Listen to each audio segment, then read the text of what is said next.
तो दोस्तों हाल ही में मैंने ब्रह्मयुगम नाम की फिल्म देखी है जो कि एक मलयालम हॉरर फोकलोर फिल्म है। मूवी की आईएमडीबी रेटिंग भी काफी हाई है। इनफैक्ट मूवी की स्क्रीनिंग 12 जनवरी 2026 को लॉस एंजलिस के academy museum of motion pictures में होने वाली है, जो कि डेफिनेटली इंडियन सिनेमा के लिए एक बड़ा अचीवमेंट है। मूवी को डायरेक्ट किया है राहुल सदाशिवन ने, जो कि ब्रह्मयुगम के साथ ही भूता कालम के भी डायरेक्टर हैं। तो आज मैं इस मूवी की कहानी को एक्सप्लेन करूंगा एंड साथ ही इसकी कुछ हिडन डिटेल्स पे भी बात करूंगा। So without wasting any time video को शुरू करते हैं।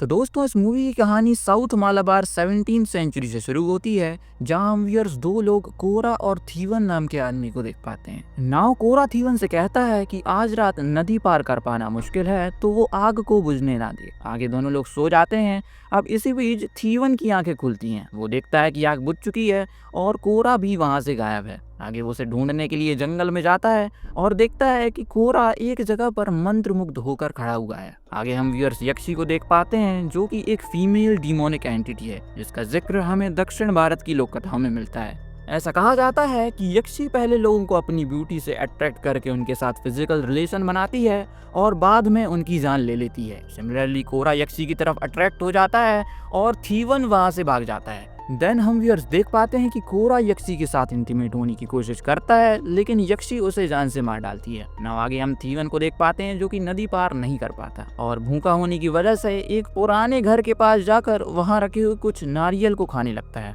ऐसा करते हुए वहां का सर्वेंट उसे देख लेता है और ऐसे में थीवन उससे माफी भी मांगता है, सेइंग कि वो नदी पार नहीं कर सका और भटकते हुए यहाँ पर आ गया एंड नाउ वो यहाँ से चला जाएगा। आगे हम व्यूअर्स उस हवेली के मालिक को देख पाते हैं, जिसका नाम कोडमन पोटी था। आगे हमें पता चलता है कि थीवन एक पानन है जो कि राज दरबार में गाया करता था और राज्य में युद्ध होने की वजह से वो वहां से भाग गया। आगे कोडुमन थीवन से उसके गीत प्रस्तुत करने के लिए कहता है एंड कोडुमन को थीवन का गीत बहुत पसंद आता है। वो उससे कहता है कि आज रात वो यहाँ रुक सकता है और उसके भोजन का प्रबंध भी हो जाएगा। नाउ वो थीवन को आगे अंदर प्रवेश करने के लिए कहता है, जिस पर थीवन उससे कहता है कि वो नीची जाति का है और वो उसे प्रवेश की आज्ञा दे। ऐसे में कोडुमन उससे कहता है कि कोई जन्म से ब्राह्मण नहीं होता और वो अपने कर्मों से ब्राह्मण बनता है। नाउ कोडुमन एक ब्राह्मण था और ऐसा सुनकर हमें लगता है जैसे कि कोडुमन बहुत ही बड़ा ज्ञानी हो। आगे थीवन हवेली में प्रवेश करता है, जहाँ उस हवेली का रसोइया उसे कक्ष दिखाने के लिए ले जाता है एंड आगे हम व्यूअर्स देख पाते हैं कि उस कक्ष के ऊपर से कुछ अजीब आवाजें सुनाई दे रही थी। ऐसा लग रहा था कि जैसे किसी जानवर को ऊपर बेड़ियों से बांध कर रखा गया हो। एंड नाउ आगे वो सर्वेंट उसे वार्न भी करता है कि इस हवेली के दक्षिण भाग में जाना सख्त मना है। ये हवेली काफी पुरानी है और उसे यहाँ कई प्रकार की आवाजें सुनाई देंगी, जिस पर वो ध्यान ना दे। अब रात में थीवन अपना गीत कोडुमन के सामने प्रस्तुत करता है और कोडुमन के भोजन के बाद थीवन को भी भोजन दिया जाता है। थीवन भोजन के बाद भगवान का शुक्रिया अदा करता है और ऐसे में कोडुमन उस पर थोड़ा सा भड़क जाता है। वो उससे कहता है कि ये भोजन तो उसने उसे दिया है, तो वो भगवान का शुक्रिया अदा क्यों कर रहा है। इस पर थीवन उससे कहता है कि भगवान ही उसे इस हवेली तक लेकर आया है, जिसकी वजह से उसने भगवान का शुक्रिया अदा किया। जिस पर कोडुमन उससे कहता है कि भगवान नहीं बल्कि विधि उसे यहाँ तक लेकर आई है एंड बाद में थीवन कोडुमन से माफी भी मांगता है। अब उसी रात हम व्यूअर्स नौकर को देख पाते हैं, जो कि छिपकर किसी के लिए खाना ले जा रहा था। दूसरी तरफ हम थीवन को देखते हैं, जो कि हवेली के पीछे घूम रहा था। आगे थीवन देखता है कि उस हवेली के दक्षिण भाग में कई सारी लाशें दफन हैं। ऐसे में थीवन को काफी डर लगता है और वो भागते हुए हवेली की तरफ वापस आ जाता है। अब जब थीवन पानी पी रहा था, तो उसे फिर एक बार जंजीरों की आवाज सुनाई देती है। ऐसे में वो डरते हुए ऊपर चेक करने के लिए जाता है और देखता है कि वहां पर किसी के लिए भोजन रखा हुआ था। एक लंबी जंजीर वहां पर पड़ी हुई थी एंड आगे उससे किसी के कदमों की आवाज सुनाई देने लगती है। ऐसे में वो डर कर वहां से भाग जाता है। अब अगली सुबह थीवन उठता है और वो देखता है कि कोडुमन चौसर का बोर्ड लिए बैठा है। आगे वो उसके पास जाता है, जिस पर कोडुमन उसे उसके साथ चौसर खेलने के लिए कहता है।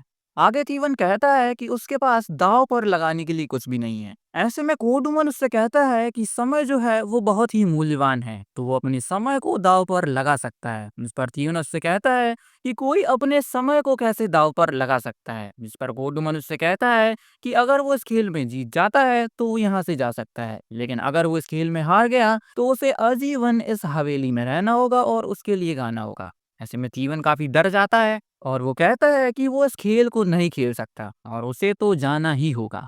नाउ ऐसे में कोडमन थीवन से पासे वापस मांगता है और जब थीवन पासे वापस देने के लिए हाथ आगे बढ़ाता है तो कोडमन बड़ी चालाकी से अपने हाथ पीछे की लेता है। ऐसे में पासे नीचे गिर जाते हैं और कोडमन थीवन से कहता है कि अब तो उसने पासे फेंक दिए हैं तो अब तो उसके साथ खेलना अनिवार्य है। देन फिर क्या था, थीवन को जबरन कोडुमन के साथ खेलना पड़ता है एंड आगे दोनों लोग चौसर खेलते हैं। अब उसी बीच उन्हें खेलते हुए रसोईया भी देख रहा था ना, वो कुछ कहता तो नहीं है और वहां से चला जाता है। आगे के सीन में हम कोडुमन को देखते हैं जो कि थीवन को हराने की पूरी कोशिश कर रहा था।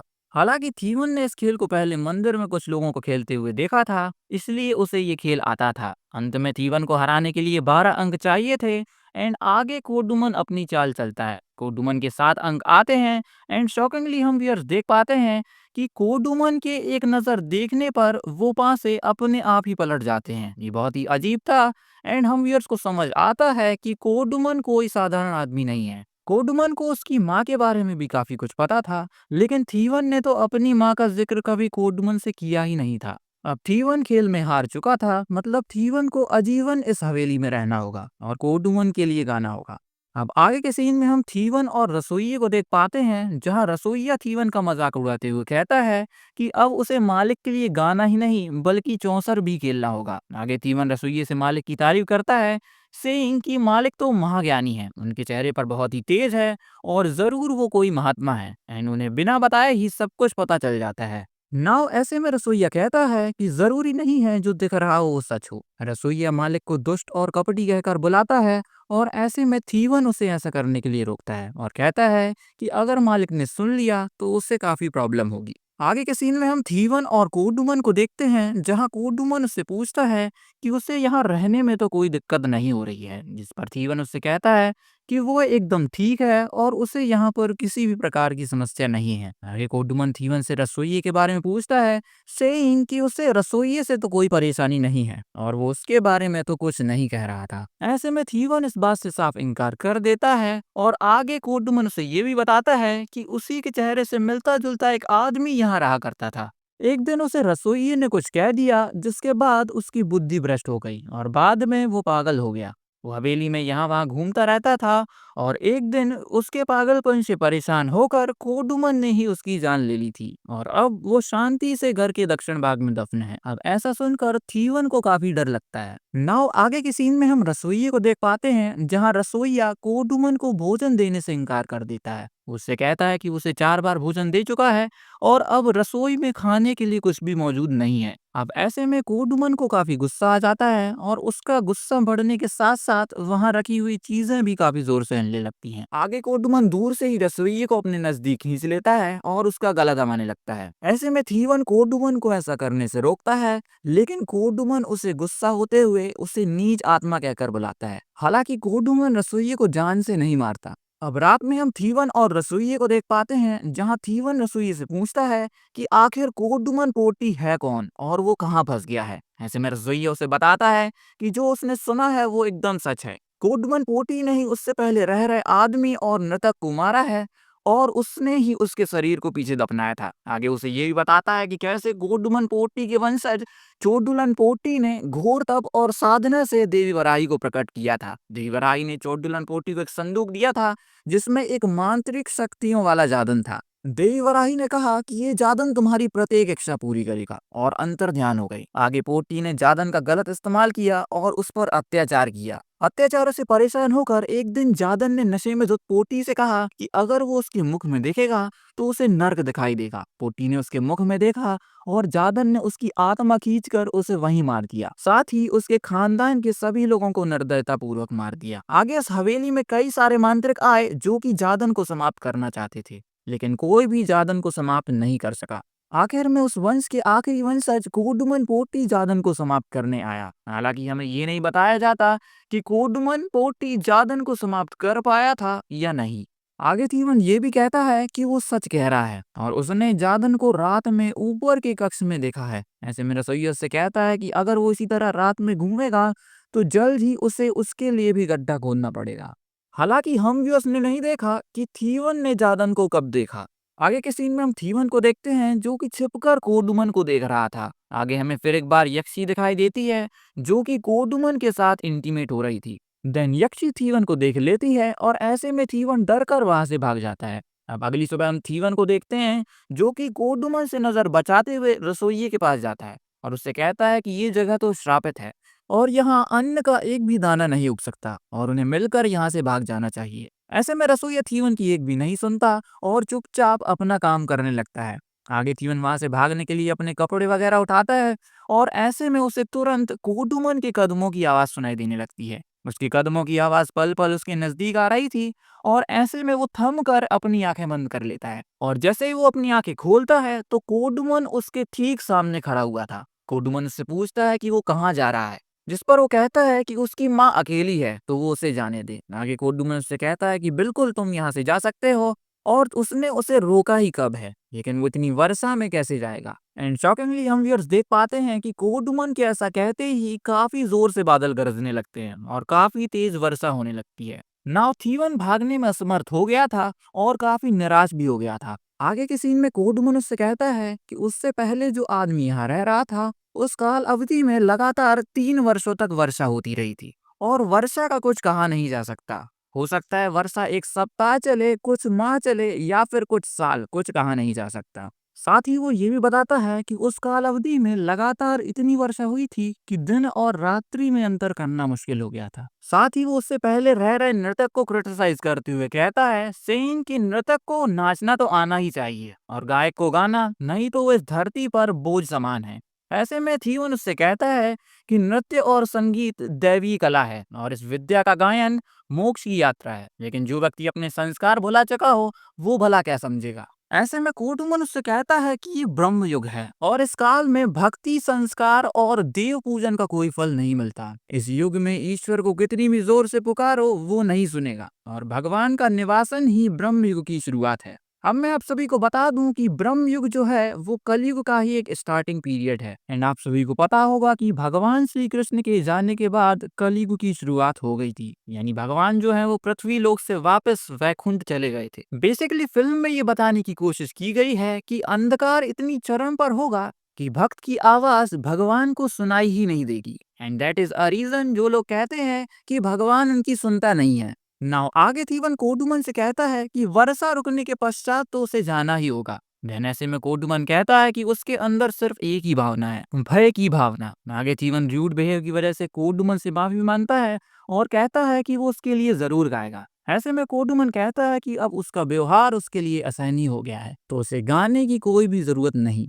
नाउ आगे हम रसोइया और थीवन को देख पाते हैं जहां रसोइया थीवन को परेशान देख उसे एक कक्ष से मदिरा ला कर देता है। आगे दोनों लोग बैठकर बातचीत करते हैं जहां थीवन बताता है कि उसका गांव बहुत खूबसूरत है जो कि चारों ओर पहाड़ियों से घिरा हुआ है और इस समय पूरी घाटी पीले फूलों से भरी होगी। उसकी लाइफ में सिर्फ उसकी माँ ही है जो कि उसका ख्याल रखती है एंड उसकी माँ ने लाइफ में बहुत स्ट्रगल किया है और उसकी माँ ने उसे सोने की वालियां दी हैं। आगे थीवन रसोइये के बारे में पूछता है कि उसके परिवार में कौन कौन है, इस पर रसोइया बताता है कि वो अपने परिवार में सिर्फ अकेला है। अब उसी रात हम व्यूअर देख पाते हैं कि थीवन को नाइटमेयर आता है जहां उसे जादन दिखाई देता है। अब जब थीवन सुबह उठता है तो वो देखता है कि लगातार बारिश हो रही है और रसोइया जो है वो पीछे एक गड्ढा खोद रहा है। ऐसे में थीवन को लगता है कि शायद ये गड्ढा उसी के लिए खोदा जा रहा है और ऐसा सोचकर वो काफी घबरा जाता है। साथ ही कोडुमन ने भी उससे कहा था कि उसका अब यहाँ रहना असहनीय हो गया है और जब कोडुमन को कोई पसंद नहीं आता तो आप सभी को पता ही होगा कि वो क्या करता है। नाउ ऐसे में थीवन तुरंत वहां से भागने की कोशिश करता है, लेकिन उस हवेली का मुख्य द्वार लांघने से पहले ही थीवन को रक्त की उल्टियां होने लगती हैं। थीवन बड़ी मुश्किल से हवेली की तरफ वापस लौटता है जहां कोडुमन खड़ा हुआ था। नाउ कोडुमन उससे कहता है कि उसे आज्ञा लेकर जाना चाहिए था, अगर वो आज्ञा लेकर जाता तो उसे रक्त की उल्टियां नहीं होती। नाउ ऐसे में थीवन कहता है कि वो उसे जाने दे। ऐसे में कोडुमन कहता है कि उसकी आज्ञा मांगने का ढंग उचित नहीं है और वो थोड़ा और आग्रह पूर्वक उससे आज्ञा मांगे। ऐसे में थीवन उसके पैरों को छूकर कहता है कि उसका विनम्र निवेदन है कि वो उसे यहाँ से जाने दे। आगे कोडुमन हंसते हुए कहता है कि जाने की आज्ञा तो नहीं दी जाएगी। खैर आगे के सीन में हम रसोइये को देख पाते हैं जो कि थीवन को कुछ जड़ी बूटियां देता है एंड थीवन को बताता है कि इस हवेली का द्वार आज तक कोई नहीं लांग सका आगे रसोइया थीवन को ये भी बताता है कि ये हवेली एक पांच की तरह है जहाँ इंसान अपनी स्मृति तक को मिटा देता है। आगे रसोइया उससे सवाल पूछता है कि उसे याद है कि वो कितने दिन पहले यहाँ आया था, जिस पर थीवन उससे कहता है कि वो कुछ ही दिन पहले यहाँ आया था। ऐसे में रसोइया कहता है कि वो कुछ दिन पहले यहाँ आया था या कुछ माह पहले। एंड शॉकिंगली हम व्यूअर्स को पता चलता है कि थीवन को यहाँ रहते कुछ दिन नहीं बल्कि कुछ माह हो चुके थे और थीवन को इस बात का एहसास भी नहीं था। ऐसे में रसोइया कहता है कि चलो ठीक है, तुम्हें ये नहीं पता कि तुम कब यहाँ आए थे, लेकिन तुम्हें अपना नाम तो याद होगा। एंड थीवन को अपना नाम भी याद नहीं था। आगे रसोइया कहता है कि अपना नाम तो ठीक है कि उसे अपनी माँ का नाम तो याद होगा जिससे वो बहुत प्यार करता है। एंड अनफॉर्चुनेटली उसे अपनी माँ का नाम भी याद नहीं था। देन हम ये समझ पाते हैं कि जब कोई व्यक्ति इस हवेली में रहता है तो उसे टाइम का पता नहीं चलता और साथ ही वो अपनी स्मृति और बीते कल को भी भूल जाता है। आगे की सीन में रसोइया उसे ऊपर के कक्ष में ले जाता है जहाँ एक लाश पड़ी हुई थी। देन रसोइया बताता है कि ये आदमी भी उन्हीं की तरह है जो कि इस हवेली के पास में फंस गया था। टाइम के साथ उसने अपनी स्मृति को भुला दिया और बाद में वो अपने लक्ष्य तक को भूल गया कि वो यहाँ करने क्या आया था। आगे हम को पता चलता है कि यह आदमी और कोई नहीं बल्कि चोडुलन पोटी का आखिरी वंशज खुद कोडुमन पोटी ही है। एंड कोडुमन पोटी वो आखिरी इंसान है जो कि जादन को समाप्त करने आया था, लेकिन वो जादन को समाप्त नहीं कर सका और उल्टा जादन ने ही उसे कैद कर लिया। और अभी तक जिन जंजीरों की आवाज हमें ऊपर के कक्ष से सुनाई देती थी वहां जादन नहीं बल्कि कोडुमन पोटी कैद था, जो कि आज अनफॉर्चुनेटली खत्म हो गया। आगे की सीन में दोनों लोग उसे पीछे दफना देते हैं। नाउ रसोइया थीवन से कहता है कि जादन जो है वो बहुत ही ताकतवर है और अगर थीवन उसे गौर से देखेगा तो उसे उसके अंदर का जादन दिखाई देगा जो कि अभी कोडुमन के भेष में है। वो बताता है कि जादन ने अपनी चारों ओर एक अभेद घेरा बनाया हुआ है, वो इस घेरे का मालिक भी है और बंदी भी। एंड यही वो रीजन है कि मूवी के स्टार्टिंग सीन में कोडुमन थीवन से कहता है कि वो काफी लंबे समय से इस हवेली के बाहर नहीं गया है। आगे दोनों लोग काफी निराश हो गए थे और ऐसे में थीवन कहता है कि पता नहीं उसने पिछले जन्म में ऐसे कौन से कर्म किए थे जिनकी सजा उसे आज मिल रही है।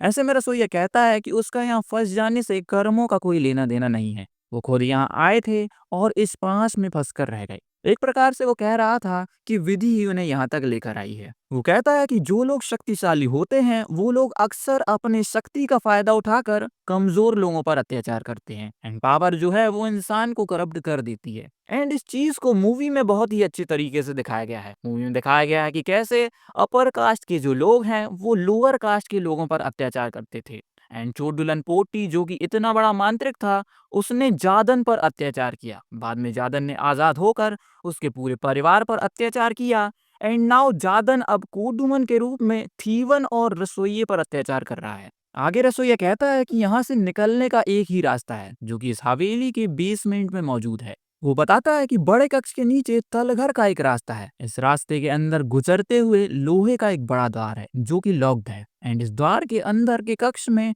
एक मांत्रिक शक्ति युक्त अखंड ज्योत जल रही है। अगर वो किसी तरह मिलकर इस ज्योत को बुझा देते हैं तो जादन का जो घेरा है वो टूट जाएगा एंड उसी वक्त जादन भी कमजोर हो जाएगा। नाउ प्रॉब्लम ये है कि जादन हमेशा इसके ऊपर के कक्ष में रहता है और इसकी रक्षा करता है। साथ ही वो द्वार लॉक्ड है और उसकी चाबी किसी को नहीं पता। उसने कई बार इस चाबी को हवेली में ढूंढा है लेकिन वो चाबी उसे नहीं मिली और हो सकता है कि वो चाबी कोडुमन के पास ही हो। नाउ ऐसे में थीवन कहता है कि उसके पास एक प्लान है और अब चाबी ढूंढना उसकी जिम्मेदारी है। अब आगे हम थीवन को देखते हैं जो कि 64 का बोर्ड लिए बैठा था और उसी बीच 500 की आवाज सुनकर वहां कोडुमन आ जाता है। देन थीवन कोडुमन से कहता है कि समय काटना बहुत मुश्किल है और 64 उत्कृष्ट औषधि है और वो उसके साथ 64 खेलना चाहता है। ऐसे में कोडुमन से कहता है कि अब उसके पास दाव पर लगाने के लिए कुछ भी नहीं है तो वो उसके साथ नहीं खेल सकता। ऐसे में थीवन कहता है कि उसके पास कुंजी है और ऐसा कहते ही कोडुमन तुरंत अपने कमर के साइड में कुछ चेक करता है। नाउ थीवन ने बड़ी चालाकी से पता लगा लिया था कि चाबी और कहीं नहीं बल्कि उसी के पास है। नाउ ऐसे में कोडुमन थीवन से पूछता है कि कौन सी कुंजी, जिस पर थीवन उससे कहता है कि विधि की कुंजी उसके पास है, उसकी आजादी की कुंजी उसके पास है और अगर वो खेल में जीत जाता है तो वो यहाँ से चला जाएगा। ऐसे में कोडुमन उससे कहता है कि वो विधि के साथ 2 बार द्यूत नहीं खेल सकता और हंसते हुए वहां से चला जाता है। अब आगे के सीन में हम थीवन और रसोइये को देख पाते हैं जो कि प्लान करते हैं कि आज रात्रि में रसोइया कोडुमन को भरपूर भोजन देगा और मदरा पिलाएगा। देन कोडुमन भरपूर भोजन और मदरा की वजह से गहरी नींद सो जाएगा और वही वक्त होगा चाबी को वहां से निकालने का। आगे रसोइया उसे वार्न करता है कि अगर कुछ प्रॉब्लम होती है तो वो उसे बचा नहीं पाएगा। नाउ फिर क्या था, रसोइया रात्रि का भोजन तैयार करता है एंड शॉकिंगली कोडुमन भी वहां पर आ जाता है और उसका गला दबाने लगता है। अब 1 मिनट की हमें ऐसा लगता है कि जैसे कोडुमन को उनके प्लान के बारे में पता चल गया। देन कोडुमन कहता है कि उसकी हिम्मत कैसे हुई उसे नीचे के कक्ष से मदरा देने की, और उसके यहाँ रहने से ही उसकी दिनचर्या बाधित हो रही है और उसके मरने से पहले ही उसके लिए गड्ढा खोद ले। अब रात्रि में कोडुमन भोजन करता है और मदरा भी पीता है और उसके बाद थीवन का गीत भी सुनता है। नाउ आगे थीवन कोडुमन से कहता है कि उसे पता है कि वो कौन है और वो उसके वास्तविक रूप को देखना चाहता है। ऐसे में कोडमन कहता है कि उसका समय नहीं आया है और वो उसे कक्ष से मदरा ला कर दे। आगे थीवन कक्ष से मदरा लाता है और साथ ही एक हथियार भी छिपा कर लाता है। अब कोडुमन जो है वो सो चुका था और टाइम आ गया था चाबी को बाहर निकालने का। आगे थीवन उसकी कमर के साइड में चेक करता है लेकिन वो चाबी उसे नहीं मिलती एंड इसी बीच कोडुमन अपनी आंखें खोल लेता है और थीवन को मारने की कोशिश करता है। ना वो उसे मारने वाला ही होता है लेकिन तभी अचानक उस हवेली में मौजूद सभी ज्योति बुझ जाती हैं। आगे कोडुमन चेक करता है तो कमर के पास से चाबी गायब थी। आगे हमें रिकैप की मदद से पता चलता है कि वो चाबी तो रसोइये ने पहले ही निकाल ली थी और रसोइया मांत्रिक ज्योति तक पहुंच गया था। आगे वो उस ज्योत को बुझा देता है जिसकी वजह से जादन का घेरा टूट जाता है और वो कमजोर भी पड़ जाता है। देन आगे के सीन में हम व्यर्थ थीवन और रसोइये को देख पाते हैं जहां थीवन रसोइये का गला दबाते हुए कहता है कि उसने उसे धोखा दिया है, जिस पर रसोइया कहता है कि उसका ऐसा करना जरूरी था। अब क्योंकि कोडुमन को बिना बताए सारी बातें पता चल जाती थी एंड उसे थीवन का प्लान भी ऑलमोस्ट पता चल गया था। अब उसे रसोइये के प्लान के बारे में क्यों पता नहीं चला, इसके पीछे भी एक प्रॉपर रीजन है जो कि मैं इस वीडियो के अंत में आप सभी को बताऊंगा। नाउ आगे रसोइया कहता है कि उसके पास समय नहीं है और उन्हें सूर्योदय से पहले जादन को वराही की दी हुई पेटी में वापस बंद करना पड़ेगा, और अगर वो लोग ऐसा नहीं करते हैं और यहाँ से भाग भी जाते हैं तो जादन उन्हें ढूंढ कर मार डालेगा। देन फिर क्या था, आगे दोनों लोग जादन को ढूंढने के लिए जाते हैं एंड रसोइया उसे वार्न करता है कि जादन उन्हें भटकाने की कोशिश करेगा, उन्हें मैनिपुलेट करने की कोशिश करेगा, लेकिन उन्हें डरना नहीं है और मिलकर उसका सामना करना है। आगे के सीन में हम जादन को देखते हैं जो कि स्तंभ के पीछे छिपा हुआ था। नौ रसोइया जादन से कहता है कि वो छिपना बंद करे और सामने आए। ऐसे में जादन कहता है कि वो एक तुच्छ रसोइया है और वो कौन होता है उसे आदेश देने वाला, जिस पर रसोइया उससे कहता है कि वो कोई नीच कुल का नहीं है और उसकी रगों में कोडुमन पोटी का ही रक्त बह रहा है। ऐसे में जादन कहता है कि ऐसा हो ही नहीं सकता क्योंकि उसने कोडुमन पोटी के पूरे वंश को ही समाप्त कर दिया था, यहाँ तक कि पेट में पल रहे बच्चे तक को खत्म कर दिया था। ऐसे में रसोइया कहता है कि कोडुमन का अपनी एक दासी से भी पुत्र है और आज वो उसे समाप्त करके अपना प्रतिशोध लेगा। ऐसे में जादन कहता है कि एक दासी की बेटी की इतनी बड़ी महत्वाकांक्षा नहीं होनी चाहिए। ऐसे में रसोइया कहता है कि वो कहीं अपने शब्दों को तो नहीं भूल गया, कोई जन्म से ब्राह्मण नहीं बनता, वो अपने कर्मों से ब्राह्मण बनता है। आगे जादन रसोइये और थीवन पर अटैक कर देता है। देन थीवन चाकू से जादन पर अटैक करता है। ऐसे में जादन काफी इंजर्ड हो जाता है और साथ ही रसोइया भी कुछ चैंटिंग करके उसे काबू करने की कोशिश करता है। आगे के सीन में हम थीवन को देखते हैं जो कि एक भूल भुलैया में फंस गया था। दूसरी तरफ हम रसोइये को देख पाते हैं जहाँ वो जिस जगह पर था वो जगह अपने आप ही रोटेट होने लगती है। ये एक प्रकार का इल्यूजन था जो कि जादन क्रिएट कर रहा था। आगे हम थीवन को देखते हैं जो कि एक तरफ बढ़ता जा रहा था। आगे वो रास्ता सकरा होने लगता है और अंत में थीवन चारों ओर दीवारों से लॉक्ड हो जाता है। अब दूसरी तरफ रसोइया जो है वो अपना हाथ काट कर रक्त को जमीन पर गिराता है और कुछ चैंटिंग करता है। ऐसे में जादन यंग कोडुमन के रूप में आता है और रसोइये से कहता है कि वो उसका पिता है और वो उसके स्नेह का भूखा है। ऐसे में रसोइया कहता है कि वो जानता है कि वो कौन है और क्या है और वो उसके पूर्वजों की तरह उसे मूर्ख नहीं बना सकता। नाउ आगे रसोइया थीवन से वराही की पेटी लाने के लिए कहता है। ऐसे में जादन कहता है कि अगर वो पेटी खोलेगा तो वो खुद भी मारा जाएगा। ऐसे में थीवन थोड़ा रुक जाता है और एक बार फिर जादन रसोइये पर अटैक कर देता है। ऐसे में थीवन जादन के गले पर वार करता है जिस वजह से जादन काफी इंजर्ड हो जाता है। आगे रसोइया उसके हाथों से एक रिंग को उतार लेता है और ऐसे में जादन कहता है कि ये रिंग एक अभिशाप की तरह है, अगर वो उसे पहनेगा तो वो भी अंदर से करप्ट हो जाएगा, उसका विनाश हो जाएगा और उस पर वज्रपात होगा। आगे रसोइया उसकी बॉडी को आग लगा देता है एंड जलते हुए जादन बार बार कहता है कि सब कुछ पहले से ही निर्धारित है। आगे के सीन में हम जले हुए शरीर में से असली जादन को निकलते देखते हैं, जो कि दिखने में काफी भयानक था। एंड आगे रसोइया कहता है कि वो आज से उसका मालिक है और उस रिंग को धारण करने लगता है। ऐसे में थीवन उसे ऐसा करने से रोकता है और कहता है कि ये अंगूठी श्रापित है और जो भी इसे धारण करेगा वो भी अंदर से करप्ट हो जाएगा और शक्ति के मद में कमजोर लोगों पर अत्याचार करेगा। ऐसे में रसोइया कहता है कि ये उसका अधिकार है और अगर वो बीच में आएगा तो उसे भी मरना होगा। आगे दोनों लोग झगड़ने लगते हैं और ऐसे में अंगूठी पास में ही कहीं गिर जाती है। अब उन्हें लड़ता हुआ जादन भी देख रहा था कि तभी आग लगने की वजह से उस हवेली की छत नीचे रह जाती है। देन फाइनली हम थीवन को देखते हैं, जो कि द्वार लांघकर बाहर आ चुका था। आगे थीवन जंगल की ओर जा रहा था कि तभी पीछे रसोइया उस पर वार करता है एंड तभी रसोइया नोटिस करता है कि उसके दाएं कान की जो बाली है वो बाएं कान में आ गई है एंड ऐसे में वो पीछे हट जाता है और थीवन के हाथों में उसी अंगूठी को देखता है। नाउ रिकैप की मदद से हमें पता चलता है कि थीवन तो पहले ही छत के नीचे दबकर मर गया है एंड अभी हम जिसे देख रहे हैं वो और कोई नहीं बल्कि खुद जादन ही है। आगे रसोइया जंगल की तरफ भागते हुए जाता है और नदी के पास जाकर रुक जाता है। वो काफी जोर से हंसने लगता है और किसी को पत्थर उठाकर मारने लगता है। तभी हम एक पुर्तगाली सोल्जर को देख पाते हैं, जो कि उसे शूट कर देता है। आगे उसकी बॉडी नदी में बह जाती है और हमें पुर्तगाली सोल्जर की एक बड़ी फोर्स दिखती है। अब आगे के सीन में हम जादन को थीवन के रूप में देख पाते हैं, जो कि उस अंगूठी को धारण कर लेता है। आगे उसे नदी के पानी में कोडुमन की रिफ्लेक्शन दिखाई देती है एंड मूवी की कहानी यहीं पर खत्म हो जाती है। अब बात कर लेते हैं मूवी में दिखाई गई हिडन डिटेल्स और थियरीज के बारे में। अब मूवी में पुर्तगाली सोल्जर को इसीलिए दिखाया गया है क्योंकि मूवी की स्टोरी 17th सेंचुरी की है, जब भारत में पुर्तगालियों का आगमन हुआ था। मूवी में आपको एक सीक्वेंस समझ नहीं आया होगा कि जादन के रूप में कोडुमन को रसोइये के प्लान के बारे में क्यों पता नहीं चला, जबकि उसे थीवन के प्लान के बारे में पता चल गया था।